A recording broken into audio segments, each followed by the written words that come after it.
Dead America. Tales from New York. The Hotel by Derek Slayton. Chapter 1. Day 0.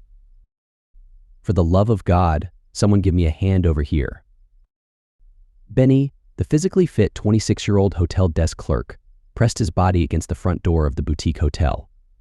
On the other side of the glass were 3 zombies thrashing, shoving, desperate to get inside. Arms smacked at him, landing blows that nearly staggered him, but despite the assault, he stood firm, knowing that if he faltered, it would be the end of him and everyone else in the building. Aubrey, I need help over here. Benny called out again. Benny looked back into the moderately sized lobby area. Just a few yards away from him was Aubrey, the 25-year-old desk clerk, and Cortez, an early 40s visitor from South America. His call to her fell on deaf ears, as the two of them were dealing with a creature that had snuck in through the front door. Cortez had managed to tackle the ghoul, and Aubrey was using a fire extinguisher to crack it over the back of the head. Finally, after multiple blows, the zombie fell lifeless, allowing the two of them to get up and turn their attention towards Benny, who was beginning to slip under the constant pressure from the ghouls outside. Get over here now, Benny pleaded. Aubrey didn't hesitate, running towards the door with the fire extinguisher in hand. As soon as she got there, she unleashed the hose and started dousing the ghouls in the white foam. While she had hoped the blast to the faces would cause them to retreat, all it did was cover them in white foam. Why isn't that working? Aubrey asked. Hell if I know. Just start hitting them, Benny replied. Aubrey nodded as she wielded the bloodied bottom of the extinguisher, raining down blows on the arms of the zombies. Though not the strongest woman, her swings packed enough force to shatter bone upon impact. Even as she heard the sickening snaps of breaking bones, the creatures outside showed no sign of relenting in their assault. Confusion gnawed at her as she grappled with the perplexing question of why they persisted in their efforts despite the injuries. Realizing her efforts were futile and seeing Benny steadily losing ground, Aubrey threw her weight behind the door, adding her strength to his in a desperate bid to keep it sealed shut. But despite their combined effort, the door continued to yield to the relentless pressure from outside. In a heart-stopping moment, one of the ghouls managed to force its head through the narrowing gap, its outstretched hand reaching for Benny with menacing intent. Aubrey's scream pierced the chaos as she witnessed the ghoul's grasp closing around Benny's arm, threatening to sink its teeth into his flesh. Holy hell! Benny's cry of alarm echoed through the air as he struggled in vain to free himself from the ghoul's vice-like grip.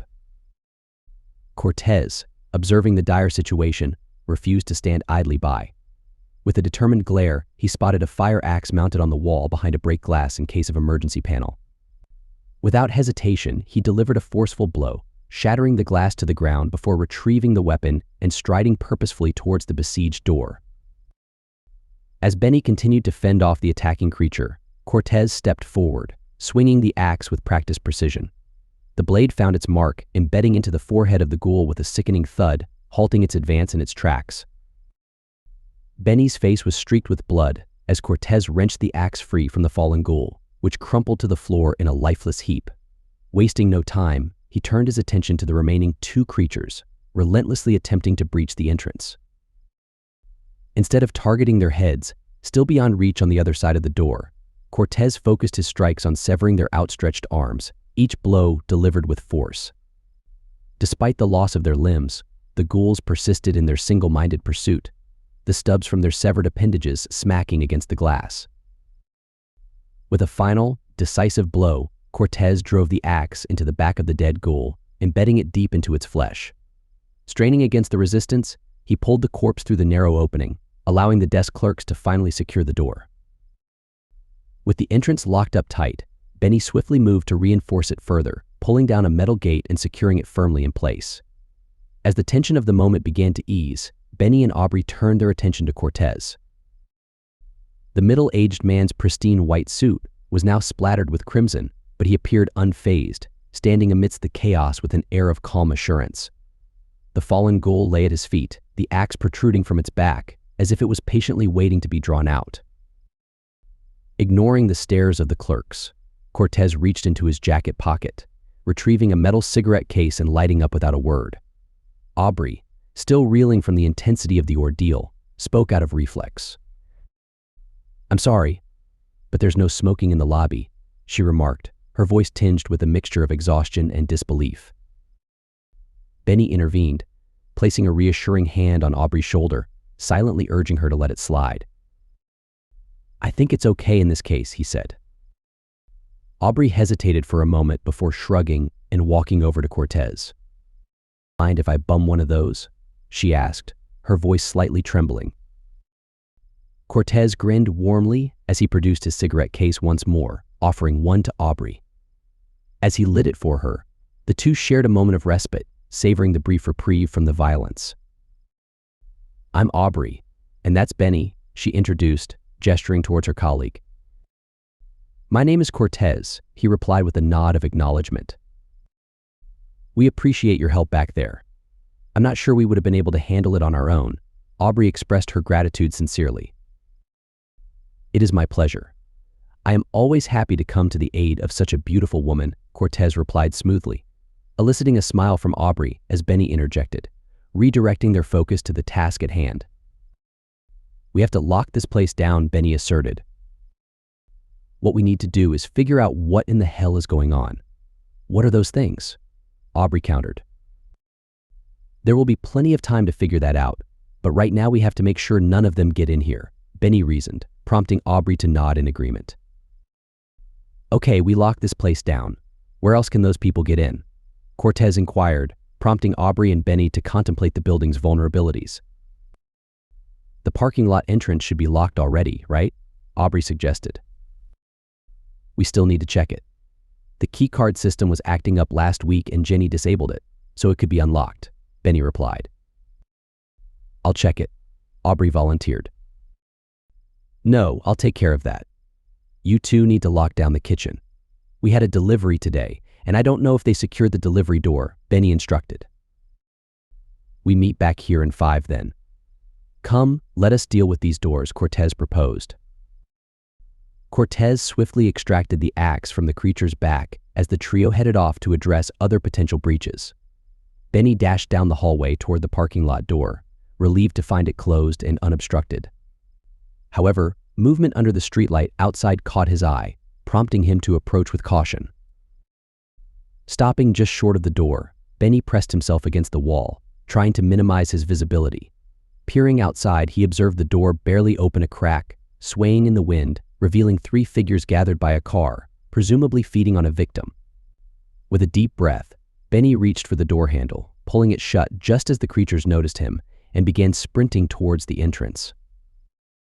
Frantically, Benny flicked the deadbolt, securing the door just in time as the creatures collided with it, causing him to stumble backward and fall to the ground. As he looked up, he breathed a sigh of relief, realizing the ghouls were unable to breach the door. "That was a lot closer than I would have liked," Benny muttered to himself, his heart still racing from the close encounter. Meanwhile, Cortez and Aubrey raced towards the kitchen, their senses on high alert. As they neared the dining room, the sound of movement beyond the swinging door made Cortez halt, signaling for Aubrey to stay back. Prepared for action, Cortez gripped the axe tightly as he cautiously approached the door, his eyes fixed on the shifting shadows beyond. Seeing movement through the window, he shook his head at Aubrey, a reassuring smile gracing his lips as he whispered, "Stay here." The Latino man didn't hesitate, his movements fluid as he pushed through the door into the kitchen, his eyes scanning the room with focused intensity. Immediately, he spotted the wide-open delivery door, a ghoul lurking nearby, and another prowling the kitchen in search of prey.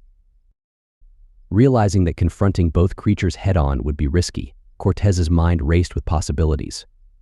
A sly smile played across his lips as he slipped into the shadows, silently maneuvering along the perimeter of the kitchen. Staying low, Cortez navigated towards the exterior wall, his steps careful and deliberate. He approached the door, the unsuspecting ghoul standing just beyond, unaware of his presence. With the axe held at the ready, Cortez paused, preparing for his next move. With a playful whistle, Cortez drew the attention of both creatures, his voice dripping with taunting confidence. "Looking for a meal? Here I am," he called out.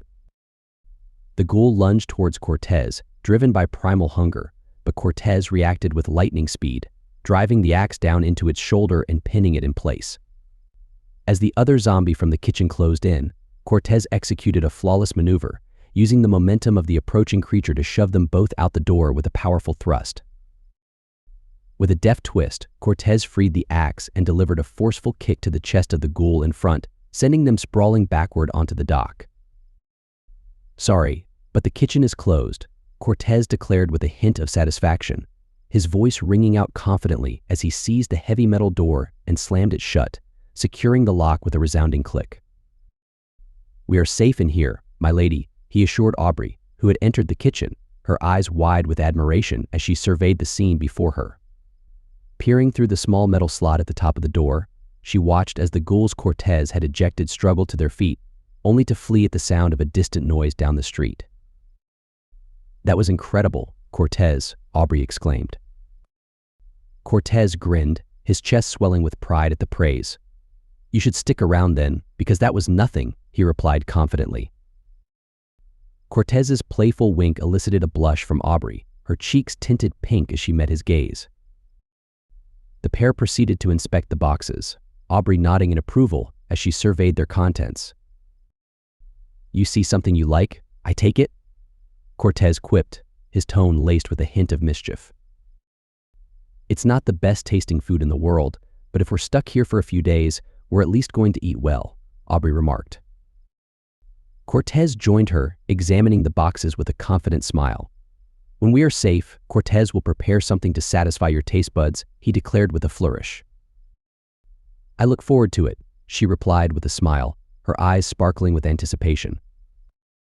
"Come, let us get back to Benny so that we can figure out what we must do next," Cortez suggested. Aubrey nodded in agreement, and the two of them hurried out of the kitchen, their footsteps echoing through the empty halls.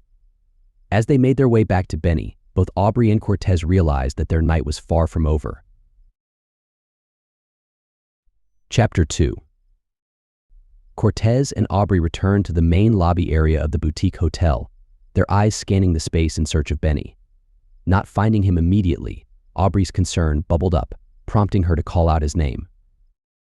"Benny." Cortez gently placed a hand on her arm, urging her to quiet down. Their attention was drawn to the small office behind the front desk, hearing a noise that startled them both.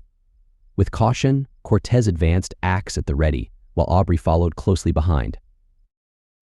As they approached the desk, the door to the office suddenly swung open, and Benny emerged with a yelp, startled by Cortez's poised stance. Lowering the weapon, Cortez offered an apologetic smile as Benny took a moment to recover from the scare. "Good God, man, you about gave me a heart attack," Benny exclaimed, his voice still shaky from the surprise. "Apologies, my friend, but we did not see you and heard noise," Cortez explained. "Yeah, that's my fault." "Sorry about that," Benny replied sheepishly. "It's okay," Cortez assured him with a nod. "Benny, were you able to secure the door?" Aubrey inquired. "Yeah, it's locked up tight. There were a few of those things in the parking lot, but they can't get in. What about you guys?"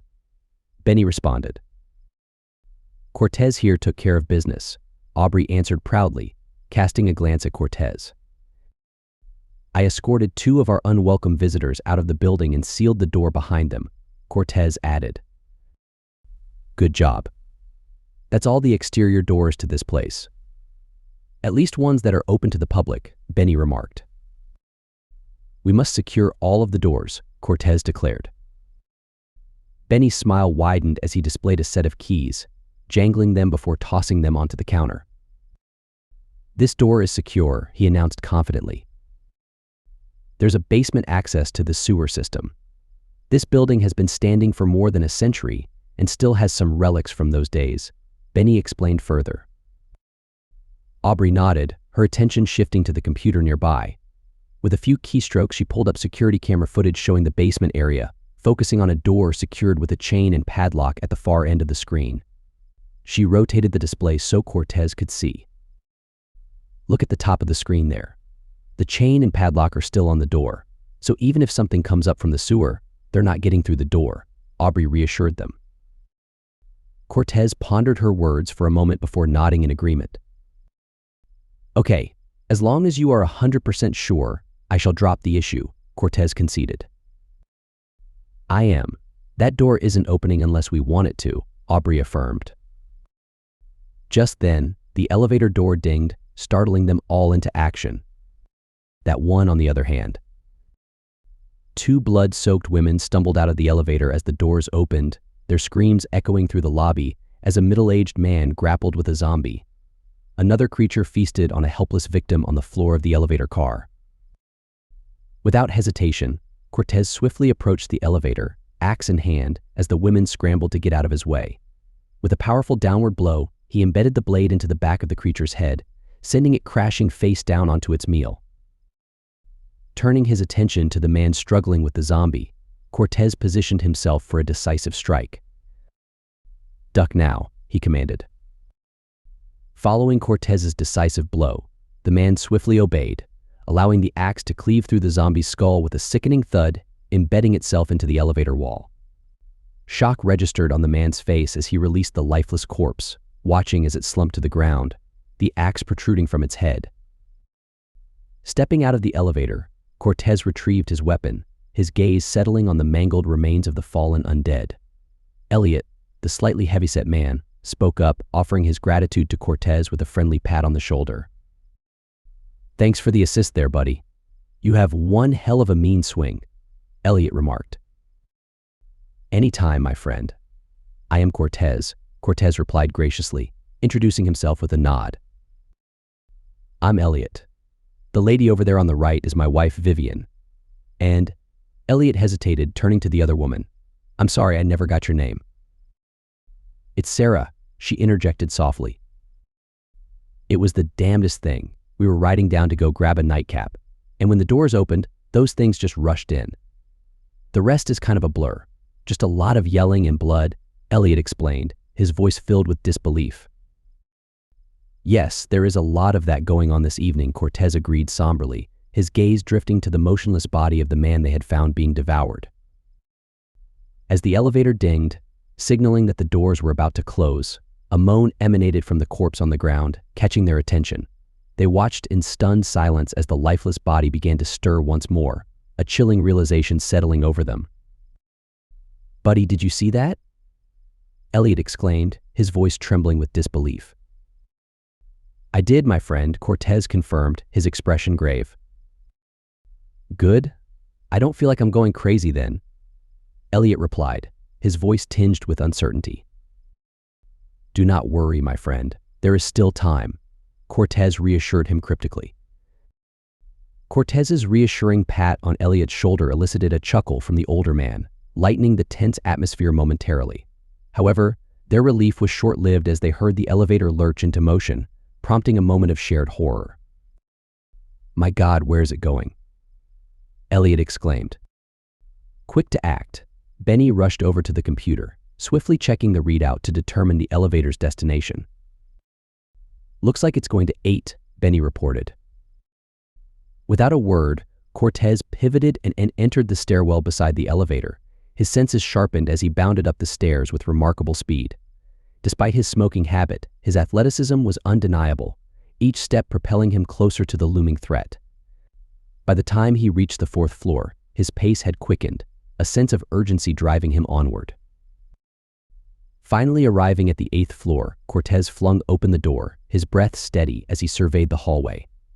The sound of the elevator ding reached his ears just as he stepped into the corridor, alerting him to the imminent danger. Standing before him was Jaden, a young blonde man whose shock turned to terror as Cortez burst through the stairwell door.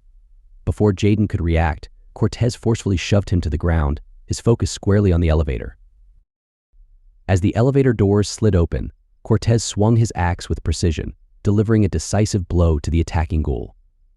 Jaden's scream echoed through the hallway, his eyes wide with horror as he witnessed the violent encounter unfold before him.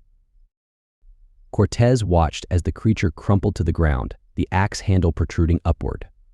Turning to Jaden, Cortez extended a reassuring hand, but the young man remained frozen in fear. "Relax, my friend. My name is Cortez, and if I had not arrived when I did, this thing at my feet would have attacked you," Cortez explained calmly. Jaden trembled with fear, his gaze shifting between the corpses in the elevator and the fallen ghoul at his feet. The bite marks on the creature's body suggested a struggle that was not instigated by Cortez, prompting Jaden to nod in acknowledgement of the situation.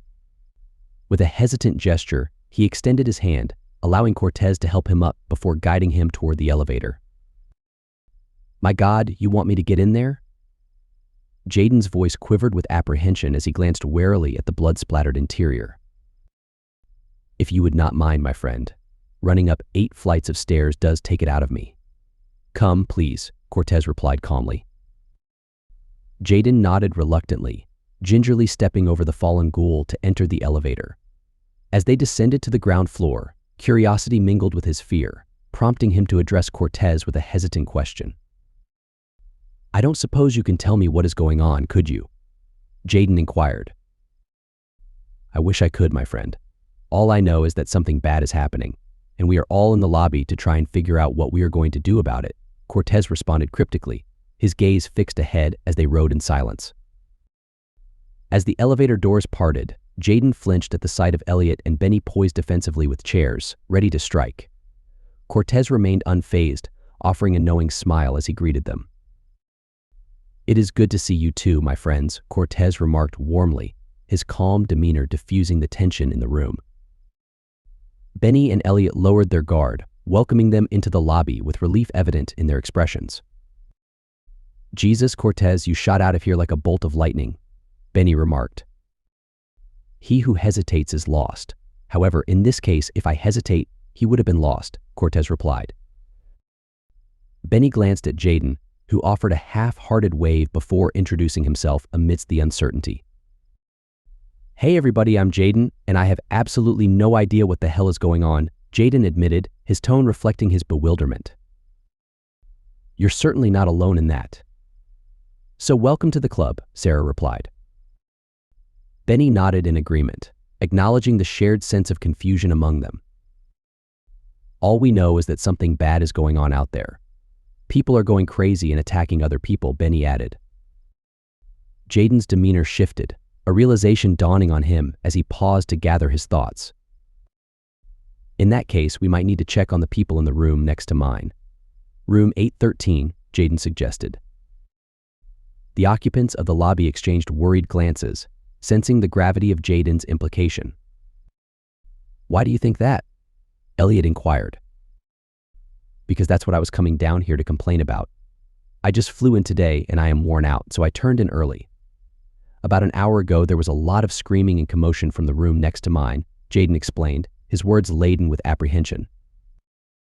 "I tried calling the front desk but couldn't get an answer, so I was on my way down here to complain when Cortez here made his dramatic entrance," Jaden continued, gesturing towards Cortez with a mixture of gratitude and uncertainty. The group turned their attention to the front desk, where Aubrey held up the phone before acknowledging her oversight. "Sorry, I must have knocked it off the ringer when our first guests arrived," Aubrey admitted apologetically. "It's okay, thanks to this one," Jaden replied. Jaden gestured towards Cortez, who was retrieving his cigarette holder.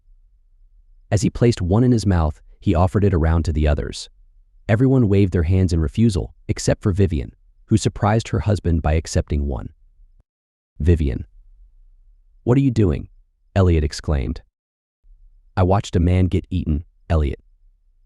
"It's either this or the bottle, and I don't see a bar in here," Vivian responded solemnly. "We do have some beer over at the concierge," Benny offered, but Elliot silenced him with a glance, signaling him to refrain from further suggestions. "So what are we supposed to do now?" Jaden inquired. "I think going outside isn't going to be on our list," Sarah remarked. "We should probably deal with Jaden's neighbor and check on the rest of the guests," Benny suggested. "How many other people were staying here?" Vivian asked. Aubrey, still seated at the front desk, responded while glancing at the computer screen. "There are 6 rooms that are unaccounted for, and all of them have a do not disturb notice on them. I know I checked in a few of them today, and all of them were sick. Could that be what's happening?" Benny speculated. "Does it really matter at this point?" Elliot interjected. "I mean, possibly. It would help to know what's causing those people to go crazy, Benny countered. None of us are sick, so unless one of us starts sneezing, I think we should back burner it, Elliot remarked dismissively. Elliot is right. The only concern we must have is making sure we are the only living people in this building, Cortez added. As Cortez grabbed his axe and headed towards the stairs, Aubrey called out to him, halting his movement. Hold your horses, Cortez. You don't even know where you are going, she cautioned. Cortez turned to face her. Room 813. We know something bad is in there, and I am going to deal with it. Aubrey held up a key card, a smile playing on her lips. Not without one of these you're not, and not without backup. Now take a seat, have another smoke, and let me call the rooms and figure out everywhere we need to go. Cortez couldn't help but smile at Aubrey's assertiveness as he complied, walking over to a nearby couch where Jaden had taken a seat. Leaning in closer, Cortez spoke in hushed tones, meant for Jaden's ears only. She is a fiery woman, so much passion. In my country, she would have had marriage proposals after the way she spoke to me just now. Jaden, unsure of how to respond, decided to go with the flow, even if it wasn't his usual style. Can I get a smoke? Chapter 3. Aubrey stood behind the front desk, her fingers tapping away at the keypad as she dialed the numbers listed on her computer screen. With each unanswered call, she sighed, frustration etched across her features. Benny hovered nearby, concern evident in his expression. Another no answer? Benny inquired. That's 4 out of the 6 rooms, Aubrey replied, her tone tinged with irritation. That's 4 of the 6 rooms that are either no answer or something attacking the phone. Maybe they're out, Benny suggested optimistically, though his tone lacked conviction. Or they're the ones in the elevator, Aubrey countered. Benny nodded, acknowledging the possibility, before returning his attention to the group gathered in the lobby. Meanwhile, the rest of the guests sat scattered across the room, some puffing on cigarettes while others stared blankly into the distance, grappling with the unfolding chaos. Has anyone tried calling the police? Sarah's voice pierced through the tense atmosphere, prompting everyone but Cortez to reach for their phones, frantically dialing 911. Yet, their efforts were met with the infuriating sound of a busy signal. Undeterred, they persisted, while Sarah searched for the non-emergency line. Excitement bubbled within her as there was ringing on the other end of the line. It's ringing. It's ringing. Sarah exclaimed, her voice tinged with hope. However, her optimism faded as the call descended into a cacophony of moans and banging, ending abruptly. Disheartened, Sarah lowered her phone, shaking her head in resignation. That didn't sound good. I think whatever's happening is spreading throughout the city. Do you think it's happening everywhere? Vivian's voice wavered with uncertainty as she voiced the collective concern lingering in the air. I don't know. Maybe? Sarah replied. Vivian cast a worried glance towards Elliot, her concern evident in her furrowed brow. We should call the kids, she suggested. Honey, it's nearly 1 a.m, and they're down in Alabama. I'm sure they're fine, Elliot replied. Elliot, if this is happening everywhere, this might give them a chance, Vivian insisted. Elliot paused, considering her words, before nodding in agreement and gesturing for the phone. Sarah and Jaden immediately began scrolling through their contacts, searching for familiar numbers to call back home. Amidst the flurry of activity, Sarah noticed Cortez's concerned expression. Do you not have a phone? She inquired. I do not, at least not one that works in this country, Cortez explained. After I call my sister, if you have someone to call, you can use my phone if you'd like, Sarah offered generously. I would appreciate that very much. And I am more than happy to pay for the call, as I am sure it would not be cheap, Cortez replied gratefully. If you keep swinging that axe like you have been doing, we'll call it even, Sarah remarked with a playful smile, eliciting a soft chuckle from Cortez. As Sarah made her calls, Benny approached Cortez, a scheming glint in his eyes.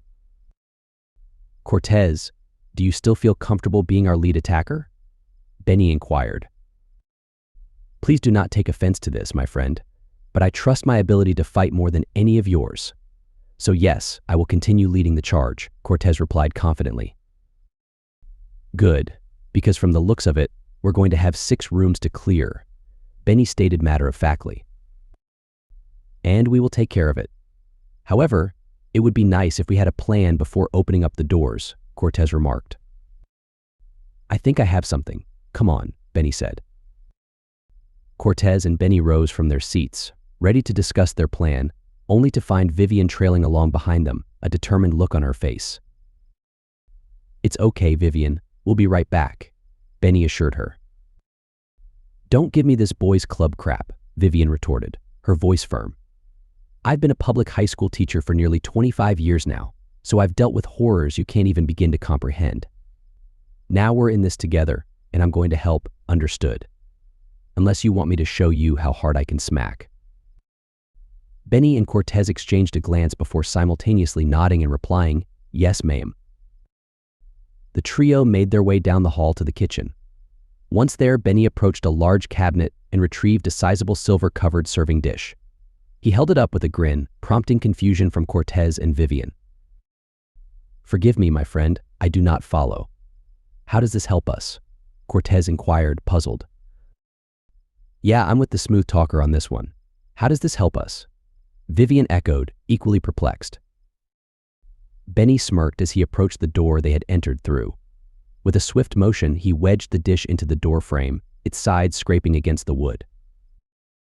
I don't think these things are that bright, Benny explained. When I locked the outside door, they tried to get in but didn't go for the handle. They just locked their eyes on me and ran straight for me. I don't know, Benny. That's a bit of a stretch. Seems kind of dangerous, Vivian said. Everything we're about to do is dangerous, Benny countered. Even if this only buys us a few seconds, that's a lot better than just opening the doors and fighting them straight up. Cortez stepped forward, urging Benny to mimic the position he would be in during their confrontation. Though hesitant, Benny complied. Trust me, my friend, Cortez reassured him, his voice firm. Benny nodded in understanding and assumed the instructed position, crouching with both hands on the serving dish. Cortez stepped forward, practicing a swing with the axe. The blade arched over Benny's head, embedding itself into the door at head level. As soon as the swing landed, Benny straightened up, turning to Cortez and offering a nod of approval. I think that will work, he remarked confidently. As do I, Cortez agreed, his gaze steady. They turned to Vivian, who observed their practice with keen interest. What do you think, Vivian? Benny inquired. I just want to know if there are more of those axes floating around, Vivian replied with a sly smile. Benny considered her question for a moment before nodding. I'm pretty sure there's one on every floor. Why? Vivian's smile widened. 20 minutes later. Benny and Cortez led the way down the 8th floor hallway, heading towards room 813. Behind them, Vivian, Jaden, and Elliot followed, each armed with an axe. Okay, when we get to the door, Benny is going to take the lead. I will be the striker. No one is to come within 5 feet of me unless I ask for it. I do not wish to be on the receiving end of a poorly aimed axe, Cortez instructed firmly. Don't worry, Cortez. I'll keep these boys in line, Vivian reassured him with a smirk. Cortez nodded as they approached the door. Getting into position, Benny listened intently, trying to discern the situation inside. What do you hear? Cortez inquired. I don't know, but it doesn't sound right, Benny replied. I am ready to go when you are, Cortez stated, his readiness palpable. Benny carefully positioned the serving dish on the door frame at chest level, glancing back at Cortez for confirmation. Okay, here we go, Benny announced, steeling himself for what lay ahead. Benny steadied himself, taking a deep breath as he slid the key card into the lock. With a flicker of green light, he turned the handle and pushed the door open with all his might. A zombie charged towards him, crashing chest first into the serving dish with such force that it nearly dislodged from the door. Despite the impact, Benny stood firm, his resolve unyielding. In an instant, Cortez lunged forward, swinging the axe towards the creature's face. The blade found its mark, striking the bridge of the nose and nearly cleaving the head in half. But before Cortez could retract the weapon, another creature within the room seized the ghoul by the shoulder and hurled it backward, wrenching the axe from Cortez's grasp. Benny winced as the zombie thrashed about, delivering several blows to his head. Cortez swiftly turned to Jaden, pointing urgently. "I need your axe." Jaden tossed the weapon towards Cortez, who caught it deftly, executing a fluid swing that cracked the ghoul's skull. As the creature collapsed to the ground, the group remained tense, bracing for further danger. But after a few tense moments, they realized the room was silent and empty. "Stay here. I will make sure we are alone," Cortez instructed. With nods of agreement, Benny removed the serving dish from the door, allowing Cortez to pass through. Despite the absence of sound, Cortez kept his weapon at the ready as he cautiously entered the room. The scene inside was grim, blood staining every surface. After a swift survey, Cortez detected no further threats and swiftly retreated. Benny stepped aside to let Cortez leave the room, but instead of following, Cortez knelt beside the bodies, examining them closely. One appeared unscathed, while the other bore numerous bite marks. "Well, we don't know what all is causing people to turn into these things, but being bitten seems to do the trick," Benny remarked grimly. As everyone took a moment to survey the scene and process the situation, Benny stepped out of the room. "So what are we going to do with the bodies? I mean, we can't just leave them here, can we?" Jaden voiced the concern that hung heavy in the air. "Is there a freezer we can put them in?" Elliot suggested. "No, the freezer we have isn't all that big because the breakfast we serve is mostly powdered and canned," Benny explained, prompting a playful smack on Elliot's arm from Vivian. "I told you what that review said about their breakfast. But no, you wanted to save a few dollars," Vivian chided, though her tone held a hint of amusement. Elliot chuckled in response, earning a smile from Vivian before they refocused on the task at hand. "So what can we do then?" Jaden asked. "We can throw them off the roof," Cortez suggested matter-of-factly. The suggestion was met with a chorus of confused and almost offended looks. "You want to throw them off the roof? That's not very dignified for them," Jaden objected, voicing the sentiment shared by the group. "You must choose, my friend, their dignity or you smelling their stench. Because I assure you that by this time tomorrow, the stench will be unbearable, and it will only get worse," Cortez explained. After a moment of contemplation, Jaden voiced the collective decision. "Okay then, I'll get some bedsheets." Chapter 4. As the sun rose over the city, casting its golden light across the skyline, the group stood solemnly on the rooftop of the 9-story boutique hotel. Before them lay a dozen bedsheets, each bearing the weight of the fallen. Exhausted and breathless from the previous night's battle for survival, the group felt a sense of relief that they had emerged unscathed. Yet, as the first rays of sunlight illuminated the streets below, they realized that their ordeal was far from over. In the distance, fires raged unchecked, their flickering flames casting an ominous glow against the darkened cityscape. With no sign of flashing lights from the fire department, it was clear that the infernos would burn unchecked until they consumed everything in their path. But the fires were not their primary concern. Down on the streets, hordes of the undead roamed unchecked, their numbers swelling with each passing moment. Every noise or disturbance seemed to draw them like moths to a flame, multiplying their ranks with terrifying speed.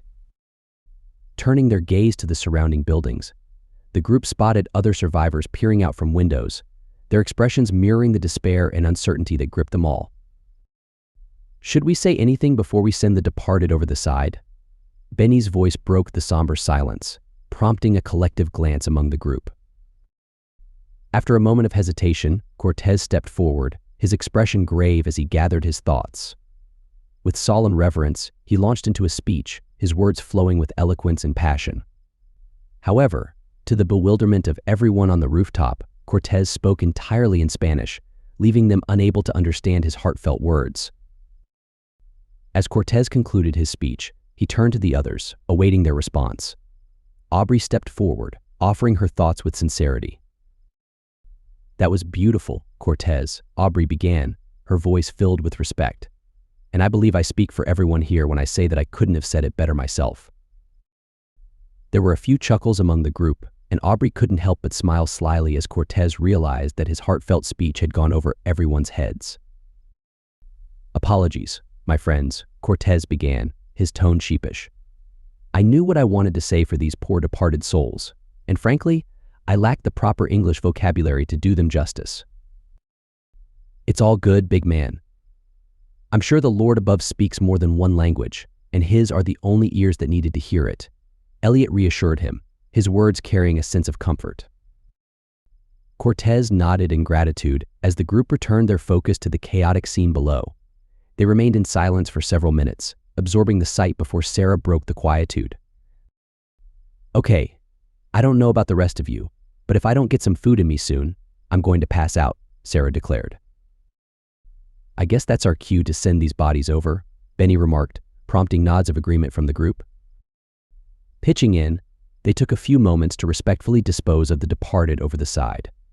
As the last body plummeted to the ground below, they watched as it was met by a group of zombies gathered to investigate the commotion. "So the million-dollar question is, who's cooking?" Jaden quipped. "Don't look at me. My shift ended an hour ago," Aubrey replied with a smirk. "If y'all don't mind a little southern cooking, I should be able to whip something up," Vivian offered. Half an hour later, the group gathered around tables in the lobby as Vivian and Elliot brought out trays of breakfast food. "Okay, everybody eat up. I didn't make too much because I didn't want anything to go to waste. But if anybody's still hungry, that griddle gets real hot real quick," Vivian announced. As the group quickly fixed their plates and dug into the food, the only sounds that filled the air were the rhythmic chewing, the clinking of silverware against plates, and the occasional contented sigh escaping from their lips. No one spoke during breakfast, each person lost in their own thoughts, savoring the moment of peace and normalcy in the midst of chaos. It was the first pleasant moment they had experienced since the previous day's ordeal, and they knew it might be the last for quite some time. As the meal drew to a close, they left the dishes on the table and gathered in the lobby. Benny reached for the remote, turning on the television set in the hopes of finding some information or reassurance. He tried a couple of news channels, but they were met with empty newsrooms and pre-scheduled taped shows. With a growing sense of unease, Benny continued to search, only to find more of the same, reruns of various television shows, and a lack of any real news. "Well, this is less than encouraging," Jaden remarked, echoing the group's sentiments. "There's got to be something out there, doesn't there?" Sarah's voice wavered with uncertainty as she voiced the collective hope. Benny kept flipping through the channels, his frustration mounting, until finally landing on a channel with a live view of Times Square. A collective gasp filled the room as they beheld the horrifying sight unfolding on the screen, thousands of the undead, roaming freely through the iconic streets of New York City. "Oh my God," Elliot breathed, his voice barely above a whisper.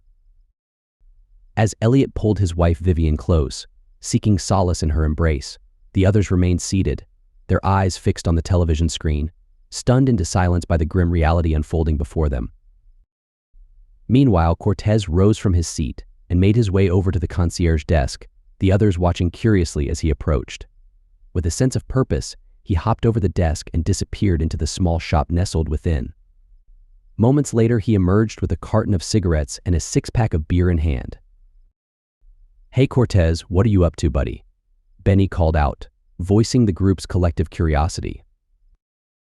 "This building is secure, the doors are locked up tight, and we are the only living creatures inside these walls," Cortez explained matter-of-factly. "And from what I am seeing on the television, it is very clear that we are not going anywhere. So I am going to go to my room and enjoy myself for a little while before passing out. I suggest you all do the same." The group exchanged glances, nodding in agreement with Cortez's assessment. "We're going to have to make some hard choices in the near future, but we don't have to do it right now or while sleep-deprived," Aubrey remarked.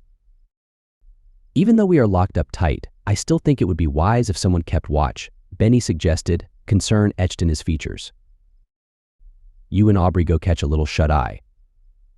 The missus and I will take first watch," Elliot volunteered. Are you sure? You've been up just as long as we have, Aubrey countered. It's all right, honey. We're early risers, and once that sun comes up, the only way we're sleeping before it goes back down again is if somebody force-fed us a fistful of horse tranquilizers, Vivian reassured him with a wry smile. You go, girl, taking me back to my clubbing days right there, Jaden chimed in, earning a playful smack on the arm from Sarah and laughter from the group. Okay, I'm setting my alarm for 5 hours, and then I'll be down here to relieve you. And then what do you all say we meet down here at 6 tonight to discuss things? Benny proposed. As the group made their way towards the elevator, Sarah sidled up beside Cortez and deftly plucked a beer from his six-pack, eliciting a smile from him. As the hours passed and the group rested, Benny found himself back on guard duty in the lobby.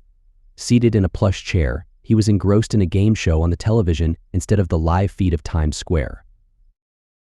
Man, you are a dumb son of a bitch if you think a new microwave oven is $800, Benny chuckled, thoroughly entertained as the contestant made a costly mistake.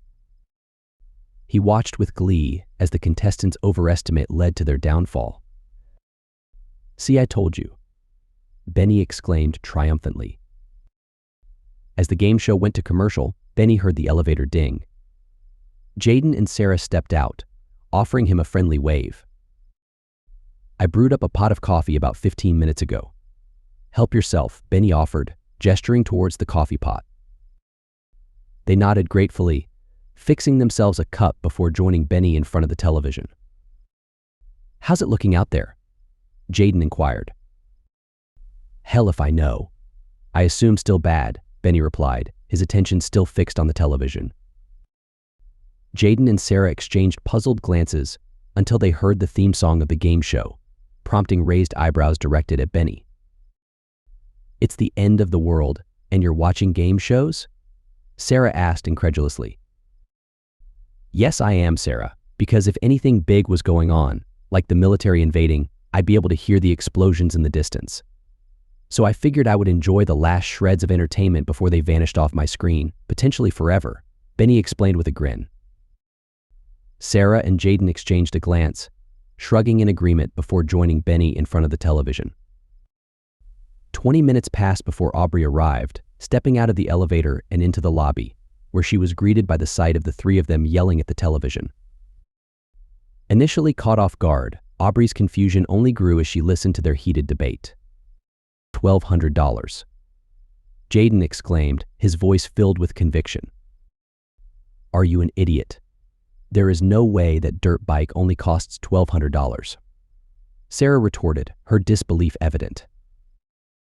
I'm telling you, it's $1,200, Jaden insisted. It's easily $2,500, Sarah countered. Benny? Jaden turned to Benny for his guess. Oh no, I'm staying out of this one. I'm having too much fun watching you two go at it, Benny replied, his amusement evident. They all turned back to the screen, watching intently as the host revealed the price of the dirt bike. And the price of the dirt bike is $1,250, the host announced. Jaden shot up from his seat, a triumphant grin spreading across his face as he did a victory lap around the room. Oh yeah, who's the best? Who's the best? He exclaimed, pumping his fists in the air. As Jaden gloated, Sarah remained confused. How in the world is it that cheap? My brother raced dirt bikes for years, and I never saw one under $2,000, Sarah pondered aloud. Suddenly, she looked closer at the television, noticing subtle details that escaped her earlier. Wait a minute. Just wait a damn minute. How old is this episode? Sarah's realization dawned on her, her voice tinged with disbelief. Both Jaden and Benny exchanged amused glances before bursting into laughter at Sarah's revelation. Well, I don't know for sure, Sarah, but the host still had all of his hair, Benny quipped. Sarah thought for a moment before dropping her head and shaking it. Okay, well, the next game is mine. You can count on that, she declared. It looks like everyone is having a good time over here, Aubrey observed as she approached. Hey Aubrey, did you get a good nap in? Benny inquired. I did, thanks. Is there any coffee left? Aubrey asked. Should be. I just put a new pot on a few minutes ago, Benny replied. I guess it's a good thing we haven't gotten to the rationing discussion yet, Aubrey remarked with a wry smile. The food might be problematic, but the coffee sure isn't. I don't know who did the ordering, but we ended up with 10 times the normal amount of coffee we get. We could make 20 pots a day and not run out until next summer, Benny chuckled. Whoops, Aubrey laughed, shaking her head. Maybe it's a good thing this happened, because I definitely would have lost my job over that one. Hey, it's going to keep us caffeinated. In my book, You Deserve a Promotion, Sarah chimed in supportively. As Aubrey retrieved the fresh pot of coffee, the elevator dinged again. Cortez, Vivian, and Elliot stepped out, looking fresh-faced and making a beeline towards the coffee once they spotted it. After getting their drinks, they sat down in the lobby, nursing their beverages while the others watched the final bonus round portion of the game show. In addition to the new living room set with a 27-inch big screen television set, you can also win an all-expense paid trip to New York City, the host announced on the television. I gotta say, this episode aged like milk, Aubrey remarked, prompting laughter from the group as they watched the end of the episode. Once it was complete, Benny hit mute before standing up and addressing the group. Okay, everybody, I'm just going to come out with it, because there's no real great way to say it. While you all were sleeping, I did the inventory of the food. And even if we ration, and I mean really ration, we have 2 weeks of food, Benny announced solemnly. The group fell eerily silent, staring at him, unable to speak as they processed the horrific information. Chapter 5. Several moments of silence stretched on for what seemed like an eternity as everyone soaked in the blunt statement from Benny. What do you mean we only have 2 weeks' worth of food? We just got an order yesterday, Aubrey exclaimed, her voice filled with disbelief. We did. Unfortunately, half of it was paper products. So unless we're eating paper plates, it's not going to do us much good, Benny explained solemnly. Aubrey sat back in her seat, dumbfounded, processing the grim reality. So what are we supposed to do? Sarah's voice trembled with concern. The first thing we need to do is not panic. A lot can happen in 2 weeks, Elliot replied calmly. Yeah, a meteor could strike the city and cause an entirely different apocalypse, Jaden quipped, attempting to lighten the mood with a touch of dark humor.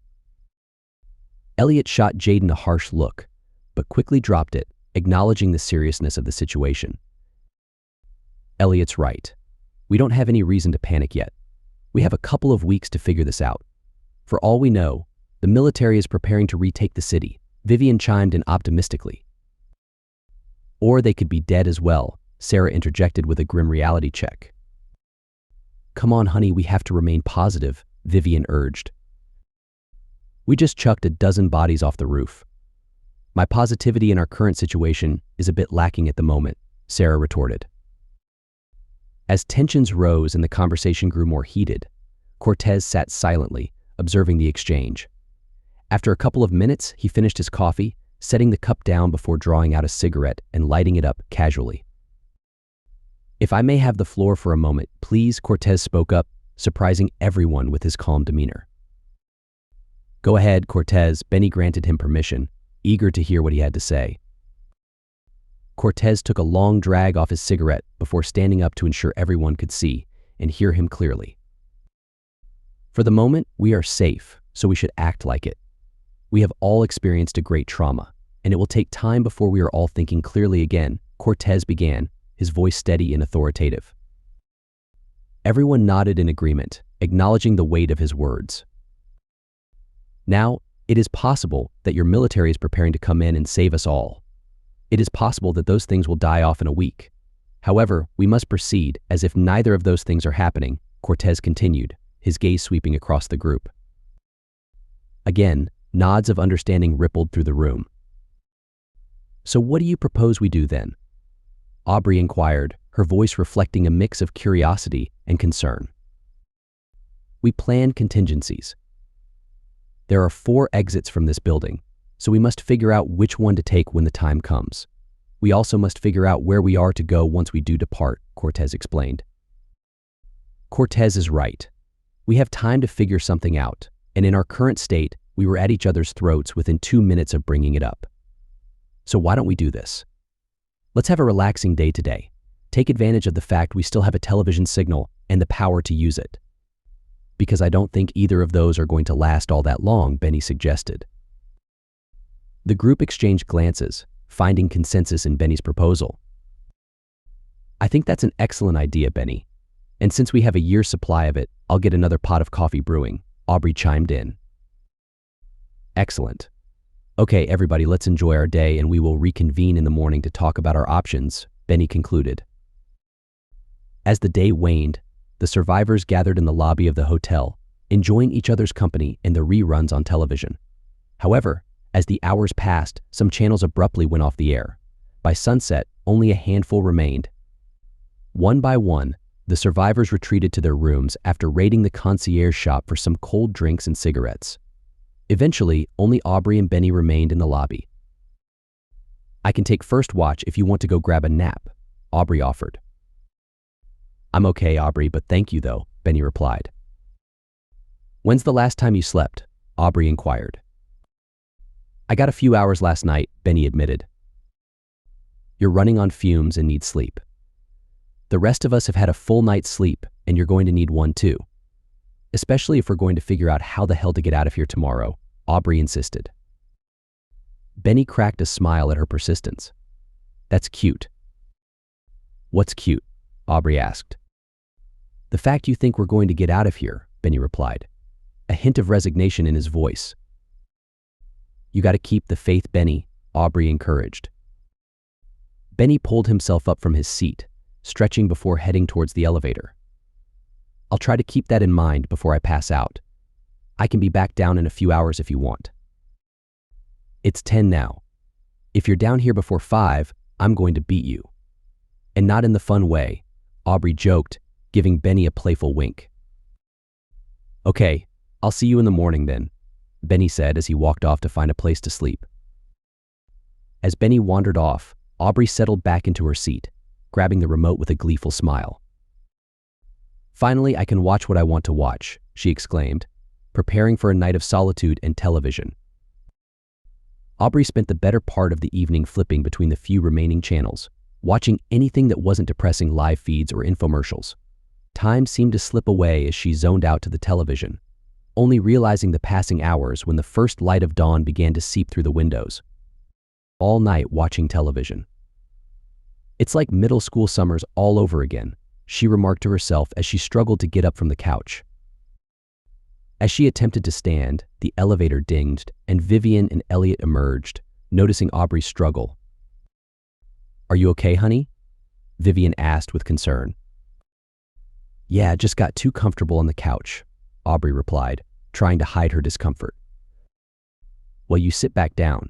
We'll handle the coffee and breakfast, Vivian insisted, gesturing for Aubrey to stay put. Despite Aubrey's protests, Vivian was adamant, so she complied, sitting back down on the couch as Vivian and Elliot took over breakfast duties. An hour later, the whole group gathered around the makeshift table, enjoying their meal and engaging in small talk. When everyone seemed settled, Benny stood up, clinking his coffee mug to gather their attention. Okay, is everybody well rested? He asked, scanning the faces around the table and receiving nods of affirmation. Excellent. Are you all ready to discuss our options? He continued, prompting another round of nods. Okay, so where do we want to begin? Benny inquired, looking around for suggestions. Deciding on where we are going would be best.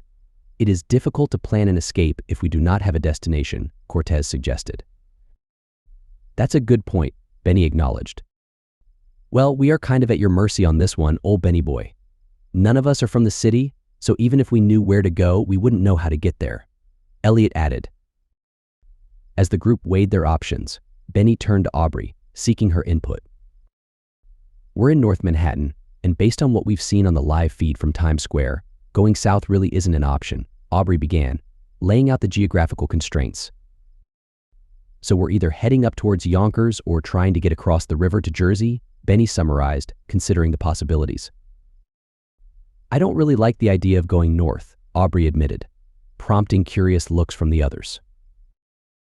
Why not? I thought upstate New York was pretty sparse when it comes to population, Sarah interjected. It is, but we'd have to get through a hell of a lot of those things to get there. Even if we got through Yonkers, we'd still have to fight through White Plains or Elmsford. Plus, with the amount of people up there, it's a good possibility the road is clogged, so we'd be going on foot, Aubrey explained. Yeah, but would Jersey be any better? Jaden questioned. If we could get across the water, it would be. Tallman Mountain State Park runs right along the water, and it stretches several miles inland. Plus, there's nothing but neighborhoods on the other side of it, rich neighborhoods, Benny elaborated. Which means giant houses, and not all that many of them. There's a lot of state parks on the other side of civilization, so we'd at least have a fighting chance to get there, Aubrey added. Then what? Elliot pressed. No clue, but we'd be away from the hundreds of thousands of those things that we're currently surrounded by, Benny admitted. It's a step up, that's for sure, Vivian agreed. Wait, why are we talking about trying to get 100 miles away? We need food, that should be our biggest priority. Isn't there a grocery store or something nearby? Sarah interjected. There's a few bodegas nearby, but they're all open 24 hours. And those guys don't mess around. At the first sign of trouble, they'd lock that place down. So the only way in would be through a roof access or second floor window, Benny explained. And it's a little too early in the day to be figuring out how to steal a fire truck so we could ladder up to it, Vivian quipped. Sarah pondered for a moment before offering a nod of agreement. Okay, Jersey it is then, she affirmed. Benny chimed in. Now we just have to figure out how to get there. As if summoned by their conversation, zombies outside the front entrance pounded relentlessly against the windows. I don't think the front door is much of an option, Jaden remarked grimly. That leaves what? The loading dock and parking lot door? Vivian queried, scanning the room. We got a car in the lot. Is there a way we can drive to Jersey? Elliot suggested, prompting Sarah's incredulous response. Why in the world did you rent a car for New York City? She asked, bemused. Vivian chuckled, gesturing towards her husband as she explained, because Mr. I don't like public transportation here thought it would be safer to get a car and just drive everywhere. Little did he know that the taxi drivers in this city treat the road like it's a dirt track demolition derby. I mean, it's a good thing the world ended, because we weren't getting that security deposit back. Elliot considered speaking up, but seeing the amusement spreading across everyone's faces, he simply dropped his head and shook it in resignation. The George Washington Bridge is a couple miles away, but I wouldn't count on getting there. Even if you could get through the mobs, there's a good chance there's a pileup on it, Aubrey warned skeptically. Elliot defended his choice. Hey now, I sprung for the four-wheel drive SUV. It's a big sucker, and all of us can fit in there too. It'll have enough power to push our way through if it comes to that. Aubrey shook her head in doubt. I still wouldn't trust it, she admitted. Elliot pressed on, well, what other options are there? Aubrey and Benny exchanged uncertain glances, their minds drawing blanks until Cortez spoke up. What about the basement, my friend? He suggested. Benny's eyes ignited with determination as he rose from the table and hurried to the monitor's position behind the desk. With swift motions, he keyed up the feed displaying the gated entrance to the sewer system, a wave of relief washing over him as he observed no signs of zombies at the door. That's it. That's the play, he declared with conviction. Vivian's eyebrows shot up in disbelief. You want to go through the sewer? We don't know what's down there. Elliot chimed in. Besides, we don't even know where it comes out. Aubrey interjected confidently, I do. If we go north, it'll take us to the water treatment plant in Yonkers. It's right on the river and right across from the state park. How in the world do you know where the water treatment plant is? Jaden questioned, perplexed. Aubrey offered a knowing smile, reminiscing, I used to live a few blocks from it, and let me tell you, that's a stench you never forget. Jaden pondered her explanation for a moment before conceding with a nod. I still think we need to take the car, Elliot persisted. Aubrey countered. The sewer is the way to go. As the debate between Aubrey and Elliot escalated, Benny intervened forcefully, slamming his hand down on the table to command attention. We don't have to decide right now. We should investigate both ideas, and we'll take a vote when we get closer to leaving, he proposed firmly. Aubrey and Elliot reluctantly agreed, nodding in unison as Vivian diverted their attention to the empty plates scattered across the table. Did everybody get enough to eat? She inquired. No, but we're on rations, right? Sarah replied, prompting a defeated sigh from Vivian, who was comforted by Elliot's reassuring touch on her back. Can I at least get y'all more coffee? I feel like my southern hospitality is failing with so many empty cups and plates, Vivian offered with a forced smile. A chorus of affirmative responses erupted from the group, eliciting a genuine smile from Vivian as she rose to replenish the coffee supply. As the conversation shifted to lighter topics, Benny leaned back in his seat. Despite the chatter around him, his mind remained fixed on his escape plan, his inner voice echoing, "The sewer is the right play." Chapter 6. A week slipped by with little to break the monotony. Aside from the power outage on the fourth day, life within the hotel remained uneventful. The routine was simple. Wake up, scrounge together some breakfast and instant coffee thanks to the gas oven, pass the time chatting or reading the sparse selection of books available, and eventually retire to bed. However, Cortez adopted a different routine. Each day, from dawn until dusk, he stationed himself on the rooftop, surveying the streets below. But on this particular morning, Aubrey ascended to the roof with a cup of coffee in hand, seeking his company. "Good morning, Cortez. Mind if I join you?" "I brought coffee," Aubrey greeted him. "Absolutely, Aubrey. I cannot turn down a request from a beautiful woman," Cortez responded with a charming smile as he accepted the coffee. Aubrey chuckled at his compliment before handing over the cup. "I haven't had a hot shower in 3 days, so beautiful is a bit of a stretch," she admitted. "You sell yourself short. You should not do that," Cortez gently admonished her. Aubrey pondered his words for a moment before nodding and settling into a chair beside him. They had gathered a small collection of indoor chairs from vacant hotel rooms, providing a modicum of comfort amidst the desolation. "Do you mind if I ask you something?" Aubrey inquired. "Of course," Cortez replied. "Why do you come up here every day? The rest of us are down there being social and trying to stave off boredom, but you're just sitting here alone," Aubrey pressed. "I find the solitude peaceful, but that is not the only reason," Cortez confessed. "Okay, what is it then?" Aubrey prompted. "I am studying my enemy," Cortez revealed, gesturing towards the horde of zombies below, their numbers stretching on for blocks. "What's there to study? We know they've slowed down over the past few days, and they don't really have all that much intelligence." "What else have you learned?" Aubrey inquired, puzzled. "They are attracted to sound, and once they are stirred, they do not cease," Cortez explained. Aubrey furrowed her brow in confusion, prompting Cortez to take action. He set down his coffee and retrieved a battery-operated alarm clock from a small bag beside his chair, setting the alarm to go off in 1 minute. "This alarm clock will make a lot of noise as it descends to the ground. Once it lands on the pavement, there will be no more sound," Cortez said, preparing to demonstrate. Cortez waited patiently until the alarm went off, holding it over the edge of the building as they observed the reaction of the zombies below. A few of the undead creatures turned their heads towards the sound.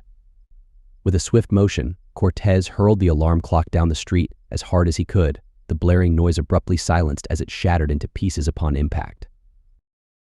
"Now watch," Cortez instructed, his eyes focused on the ghouls that had been drawn towards the noise.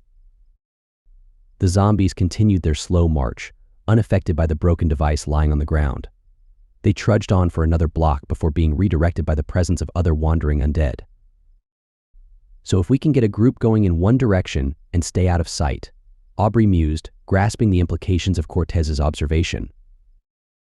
"They will keep moving," Cortez affirmed. "That's good information to have." "Good work, Cortez," Aubrey commended him. "Thank you. Old habits die hard, I suppose," Cortez replied with a hint of melancholy. "Studying your enemy is an old habit for you?" Aubrey inquired gently. in a manner of speaking. My country is not the most stable of places. There have been many hardships over the course of my life, and I have had to do things I wish I did not have to, Cortez confessed, his voice laden with emotion. Aubrey could sense his distress and opted for a comforting gesture, patting him on the back and offering silent support. It took him a moment to compose himself, but he eventually nodded in gratitude. "Thank you. If you do not mind, I would like a little solitude," Cortez requested. "Of course, Cortez. What do you say I come back in an hour or so and bring you a refill?" Aubrey suggested kindly. "I would like that very much," Cortez replied, a small smile gracing his lips. With a nod, Aubrey descended the stairs towards the lobby. However, her return to the lower floors was met with a sudden eruption of voices. "We're leaving, and that's final." Elliot's voice boomed. "We still have another week's worth of food, Elliot. Don't be stupid." Benny countered, exasperated. "We're taking some of that food with us, because if we manage to get to Jersey, we're going to have to eat until we find something," Elliot insisted. "Vivian, talk some sense into your husband, will you?" Benny pleaded. "Actually, Benny, it's my idea," Vivian confessed, causing Benny to deflate with resignation. "It's suicide to try and drive out of here," Benny argued. "You and I are just going to have to agree to disagree. Now, are you going to help us get to my SUV, or do you trust us to lock up behind us?" Elliot challenged, his tone firm. Benny stood there, grappling with the weight of the moment, desperately searching for words that could sway Elliot and Vivian from their perilous decision. But as he looked at their determined faces, he realized his efforts were futile. "Yeah, give me just a few minutes," Benny conceded. "That's fine. It's going to take us a minute to get prepped," Elliot acknowledged, turning to address the rest of the group. "The missus and I are heading out in the SUV. If you want a ride, now's your chance," Elliot announced loudly. "I'm taking my chances in the sewers with the locals," Sarah declared firmly, prompting a nod from Benny. All eyes turned to Jaden, who hesitated before finally speaking up. "Let me grab my backpack from my room," Jaden requested. Minutes later, Benny, Aubrey, and Sarah stood at the back door, clutching their axes tightly. Meanwhile, Elliot, Vivian, and Jaden prepared their bags and weapons by the side door leading to the parking lot. Elliot positioned himself against the door, scanning the area for creatures, noting that the closest ones are 10 yards away towards the street. "Okay, we have a direct path to the SUV. It's straight across from us. Vivian is riding shotgun, and Jaden, you get into the back seat. Once you're in, hang tight because I'm not waiting for those things to get close to us. Are you both clear?" Elliot instructed. Both Vivian and Jaden nodded in understanding before Elliot turned to face Benny. "Please, Elliot, this is the wrong call," Benny implored, reaching out a hand in a final gesture of appeal. Elliot clasped Benny's hand in a firm shake, his resolve unwavering. "Good luck to you, Benny boy. I sincerely hope to see you over in Jersey in the not-too-distant future," Elliot replied with a sense of finality. Benny knew further arguments would be futile, so he simply uttered what felt right in the moment. "Be safe, Elliot. And keep these two safe. They're your responsibility now," Benny urged. With a heavy heart, Benny watched as Elliot, Vivian, and Jaden rushed out the door towards the waiting SUV. He quickly secured the door behind them, locking it tight as he observed their swift escape. Luckily, they moved quicker than the encroaching zombies, managing to reach the vehicle without incident. As the engine roared to life and the SUV began to move, Benny turned on his heel and made his way back towards the stairs. "Up to the roof, let's go," Benny yelled. As Benny, Aubrey, and Sarah ascended to the top floor, their footsteps echoing in the empty corridors, Elliot maneuvered the SUV through the sea of zombies in the parking lot. With skillful driving, he navigated through the throngs of undead, aiming for the main road. As the vehicle lurched forward, Vivian provided directions. "It's straight up 6 blocks, then to the left to head towards the bridge," she instructed. Elliot squeezed Vivian's hand reassuringly as he accelerated, the SUV bouncing over bodies with each impact. However, their progress was soon impeded by a solid wall of ghouls blocking their path. "Hang on," Elliot shouted, his grip tightening on the steering wheel as he made a split-second decision. He floored the SUV, hoping the four-wheel drive would propel them through the mob. But the impact sent them lurching forward, the vehicle losing momentum. In a desperate attempt to regain control, Elliot wrestled with the steering, but it was too late. The SUV veered sideways, the front tire hitting the curb and launching the vehicle into a perilous spin. With a sickening crunch, it collided with a fire hydrant, teetering precariously before toppling over onto its side and rolling onto the roof. Inside the SUV, terror-stricken occupants screamed as they realized their impending doom. Rotting hands clawed at the vehicle from all sides, sealing their fate. On the rooftop of the hotel, Cortez watched helplessly, his heart heavy with despair. He reached into his jacket for a cigarette, but his hands trembled as he extracted the case, waiting for the others to join him. "Did they make it?" Benny yelled out. "They did not," Cortez replied solemnly. The group approached Cortez, their hearts heavy as they witnessed the horde of ghouls encircling the SUV.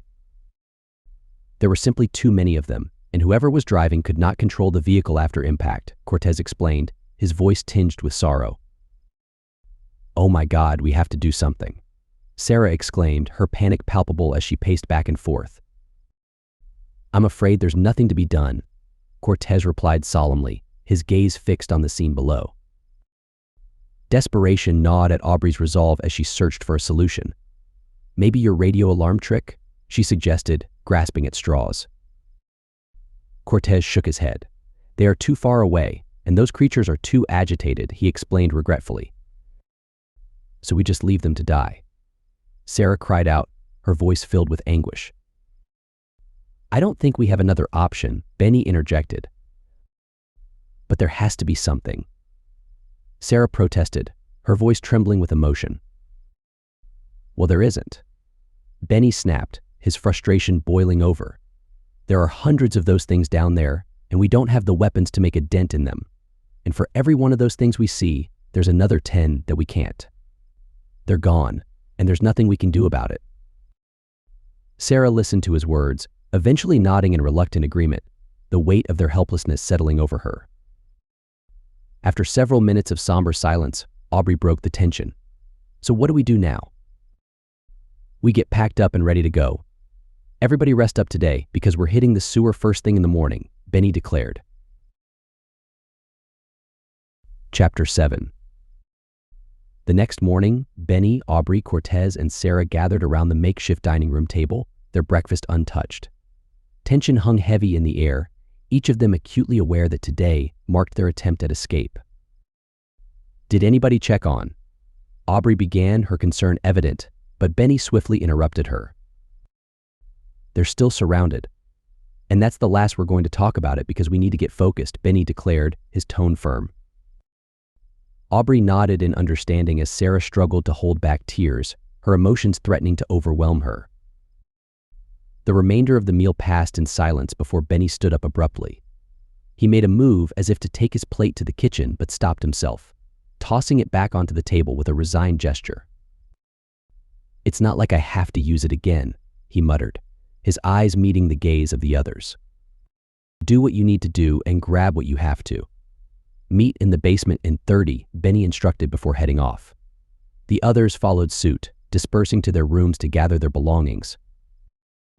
30 minutes later, they reconvened in the basement, standing before the large metal-grated door that led down into the sewers. They paused for a moment, listening for any signs of danger, but the silence was deafening. "Okay, are we ready to do this?" Benny questioned. "How are we going to know where we're going down there?" Sarah asked, her voice trembling slightly with apprehension. "Hopefully there will be some markings to indicate our direction. But as long as we hang a right at the first intersection, that will get us moving north," Aubrey explained reassuringly. "And we know the water treatment facility is by the river, so we'll just have to work our way to the west at some point. We'll figure it out. Don't worry," Benny added, trying to instill confidence.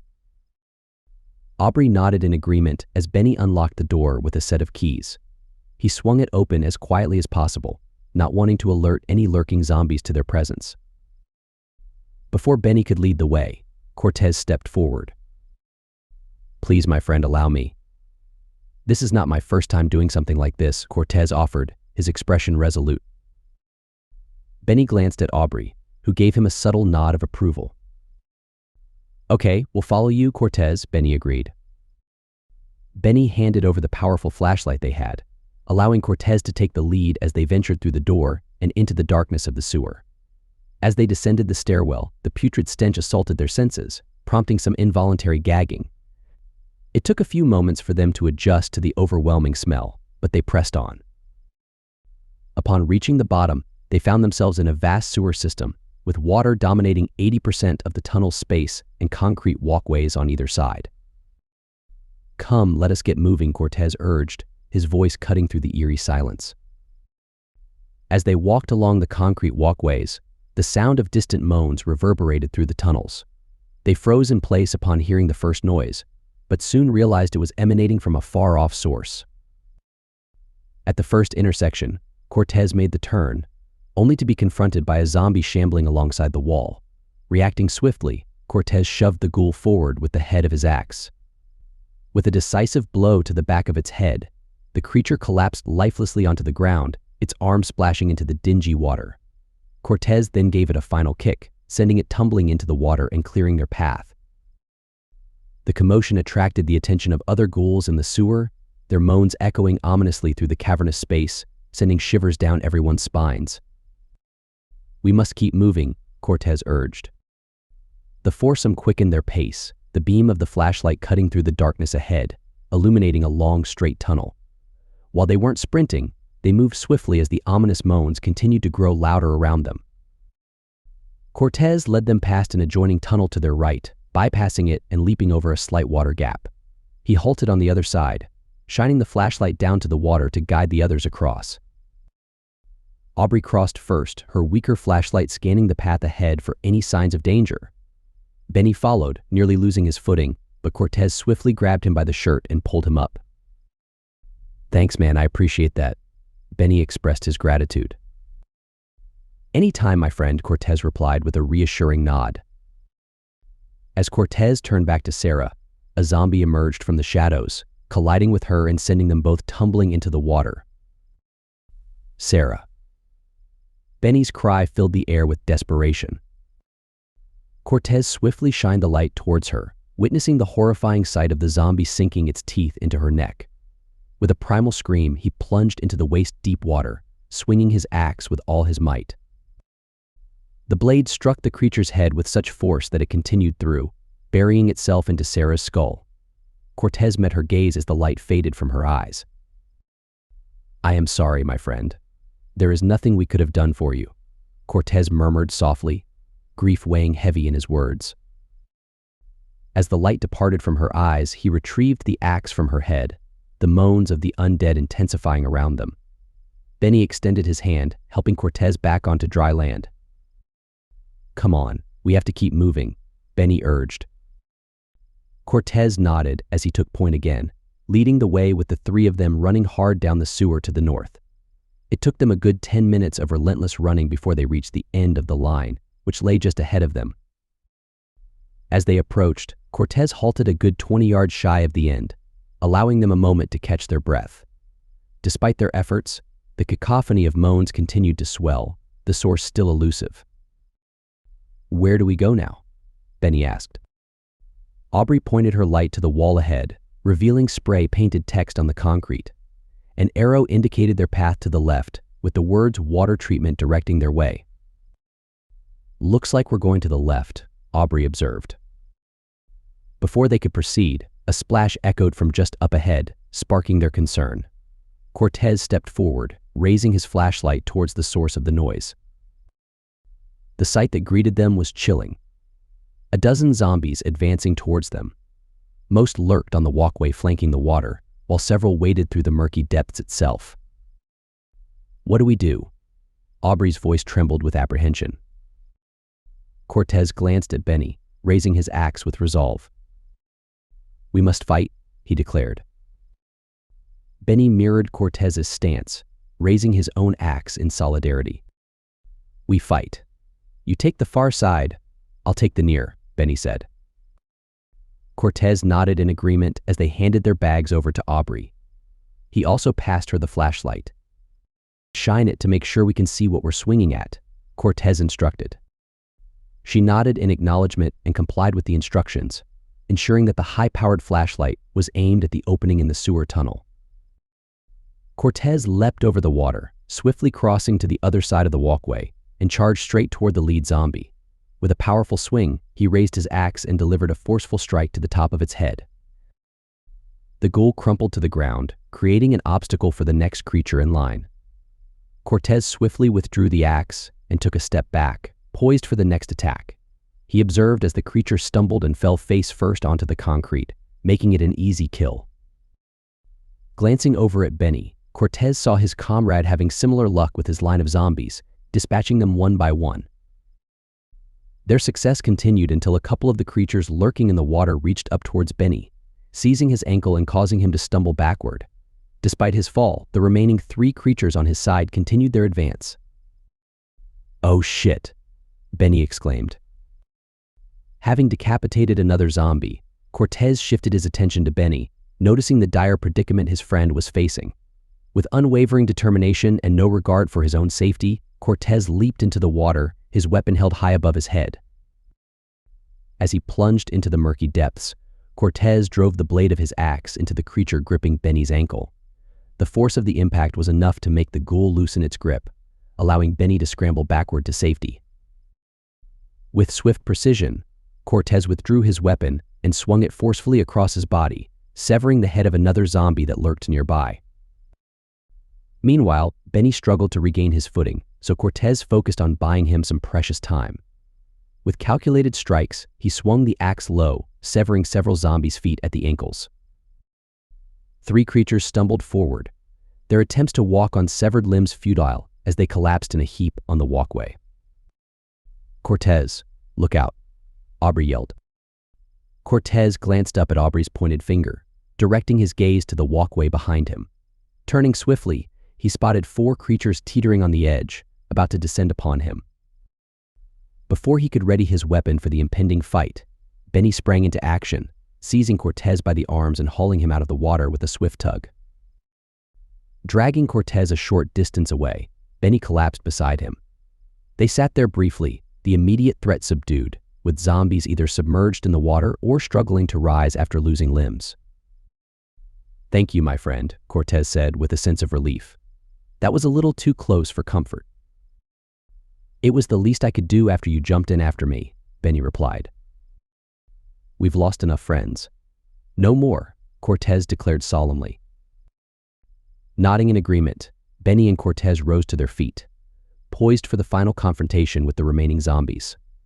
Those in the water pressed against the side, making no attempt to climb up, while those on the walkway floundered helplessly atop one another. "Come, let us finish this," Cortez urged. With a nod from Benny, the 2 men advanced, each dealing with the remaining zombies in their own methodical manner. Cortez cracked skulls on the walkway with ruthless efficiency, while Benny dispatched those in the water with precise strikes to their heads. After several tense moments, the only sounds were the flowing water and the heavy breathing of the 2 men, exhausted from their exertion. They glanced back at Aubrey, who offered a nod of approval. "Good work, boys. We should be in the home stretch," Aubrey said. "Let's keep it moving then." "I'm ready to not be in the sewers anymore," Benny declared. Cortez glanced down at his once pristine white suit, now smeared with a mixture of sludge and blood. "Agreed. And if we happen to pass a dry cleaner on the way," he quipped, prompting laughter from both Benny and Aubrey. A sly smile crept across Cortez's face before they resumed their journey. The echoing moans persisted as they walked through the tunnel, but gradually they seemed to fade in volume. A few minutes later, they spotted a set of stairs leading up to a door. Taking charge, Cortez motioned for the flashlight, illuminating the door from a distance. Even in the dim light, they could discern the words "water treatment" inscribed upon it. "Good job, Aubrey. You got us here," Benny commended. "Don't thank me yet." "We don't know what's in there," Aubrey cautioned. Benny nodded in acknowledgement as the trio ascended the stairs. Pausing just outside the door, they shared a silent moment of preparation before venturing inside. With any luck, this place should be abandoned, Benny remarked optimistically. However, with our luck, it was used as a rescue shelter, Aubrey countered with a hint of resignation. That's the spirit, Benny replied with a wry smile. Whatever awaits us on the other side of this door, we will face together, Cortez declared. With a nod of solidarity, Cortez reached for the door, hoping for the serenity of quiet emptiness on the other side. Chapter 8. Leading the trio through the door into the water treatment facility, Cortez ushered them into a dimly lit security room. Emergency lights cast faint illumination, revealing little beyond a chain-link security fence. Benny approached the fence, attempting to open the gate to no avail. "Yeah, I guess this is critical infrastructure. We probably should have thought of that," he remarked with a rueful shake of his head. "Do not worry, friend. I brought the key," Cortez assured with a confident smile. With swift, practiced swings of his axe, Cortez carved a hole through the fence. Peeling it back, he stepped through, his grin widening. "And here I was thinking it would be a little more difficult to get in here," Aubrey commented, impressed. Cortez gestured towards the security desk nearby. "If I had tried this a couple of weeks ago, I would have been shot 6 times before my second swing," he mused with a smile. After ensuring everyone safely crossed through the gate, they paused at the main door leading further inside. "We need to get topside and over to the river. With any luck, there will be a boat we can borrow. If not, we're going to have to swim for it," Benny said. "Let us hope for a boat, because that water will be cold," Cortez remarked with a nod of agreement. With a nod, Cortez opened the door and led the group into a small office area illuminated by emergency lighting. The sparse surroundings hinted at a struggle long past a broken window, scattered papers on the ground, and blood smeared on the walls. Raising the flashlight, Cortez urged them to move down the hallway. As they approached the offices, the unsettling sounds of movement and moaning put them on edge. Walking past the first office, they were startled when something struck against the window. Turning, they saw a zombified man, missing several chunks of flesh, futilely attempting to break through the glass with feeble strength. Ignoring the non-threatening creature, they continued to the end of the hallway. Cortez opened the next door, leading to the main facility. Normally a hive of activity, the facility now sat in eerie silence without power. Despite the dormant machinery, they could still hear movement in the distance. Cortez pressed his finger to his lips, ensuring everyone understood the need for silence before leading them out. Stepping into the expansive facility, they beheld the bottom portions of large tanks stretching for yards. Ahead, about 20 yards away, stairs wound around the tank, leading up to the surface. The trio advanced cautiously, striving to remain quiet. As they reached the stairs and began ascending, a metal latch on one of their bags clanged against the railing, the sound echoing through the complex, quickly followed by moaning. "Move, move," Cortez urged. The 3 of them pumped their legs hard, swiftly ascending the stairs to the top of the tower. At the summit, a doorway led to the surface. Cortez paused for a moment, preparing his axe for battle as he pushed the door open. Stepping through, he immediately spotted a zombie just a few yards away, shambling towards him. Cortez reacted swiftly, opting for a more tactical approach. He ducked down, seizing the creature by the leg and flinging it upwards and over the railing. With a splash, it plummeted into the treatment pool, thrashing momentarily before disappearing into the murky depths. Aubrey secured the door behind them as they took in their surroundings. The river lay 30 yards to their left, bordered by dense foliage on the opposite bank. Movement above indicated a handful of zombies looming nearby. "Come on, let's get to the water before those things get to us," Benny urged. Cortez nodded in agreement and led the trio through the winding walkways around the various tanks. Their heavy footsteps drew the attention of the approaching creatures, who began to shamble towards them. After navigating through the maze-like structure, they reached the edge overlooking the water below. To their relief, a small boat bobbed in the water. "Finally, something going right for us," Benny exclaimed. As they hastily descended the ladder to the water and stepped onto the small dock, they were dismayed to find the keys to the boat missing. "Son of a bitch. There's no key." Benny cursed in frustration, frantically searching the boat for the elusive keys. Their attention was abruptly diverted when a body thudded onto the dock with a loud impact. Cortez looked up just in time to see another zombie stepping off the upper platform, hurtling towards them. Reacting instinctively, he grabbed Aubrey, pulling her away from the back of the boat. Moments later, the creature crashed into the boat, tearing off the small motor. Without hesitation, Cortez sprang into action. Rushing to the dock, he swung his axe down onto the rope tethering the boat, freeing them. He then leaped out, planting his feet on the dock and exerting all his strength to push the boat away from it. As he jumped back into the boat, narrowly avoiding another falling zombie, Benny spotted a couple of oars on the side and tossed one to Cortez. "Let's get out of here," Benny urged. With a nod, Cortez and Benny began furiously paddling the boat away from the dock. After a tense moment, they finally succeeded in putting some distance between themselves and the danger. As they floated in the water, watching the zombies plummet one after another, they soon realized that the current was starting to carry them away from the safety of the greenery on the opposite bank. "We have to start paddling. If we get too far downstream, we'll never make it back up," Aubrey cautioned. The two men began paddling with all their strength, exerting considerable effort as they struggled against the current. After several minutes of intense paddling, they finally managed to reach the other side of the river. As they landed, Cortez wasted no time, grabbing his axe and swiftly jumping ashore, poised for action while the other two disembarked.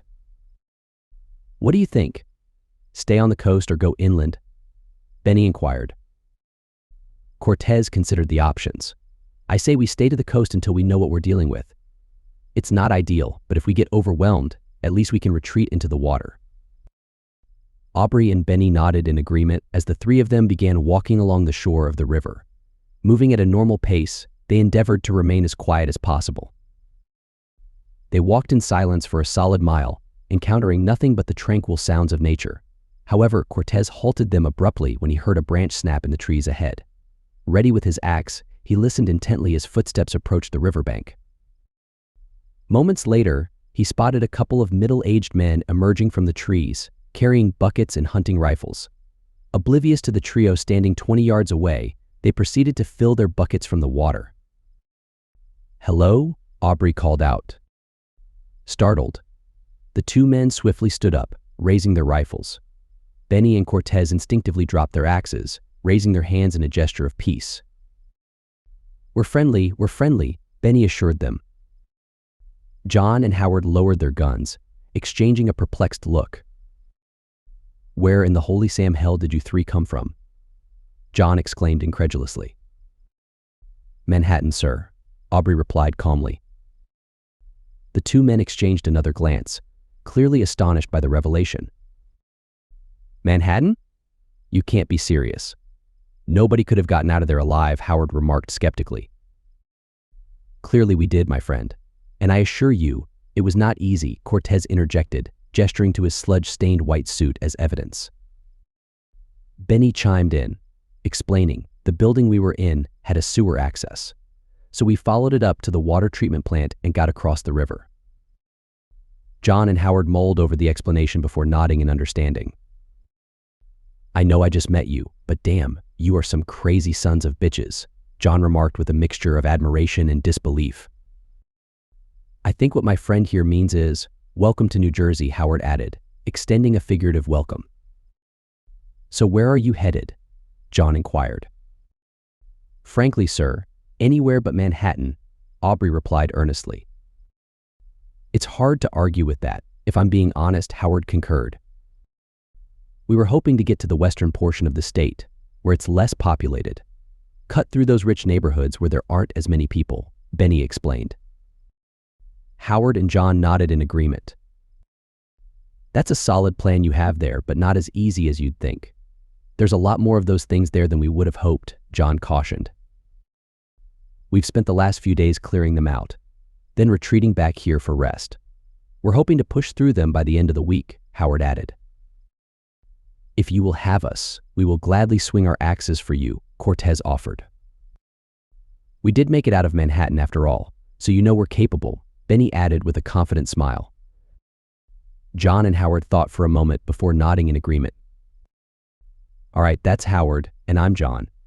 If you want to crack some rich people's skulls with axes, we're not going to stop you, John declared with a grin. Come on, we'll introduce you to the others, Howard added, gesturing for them to follow.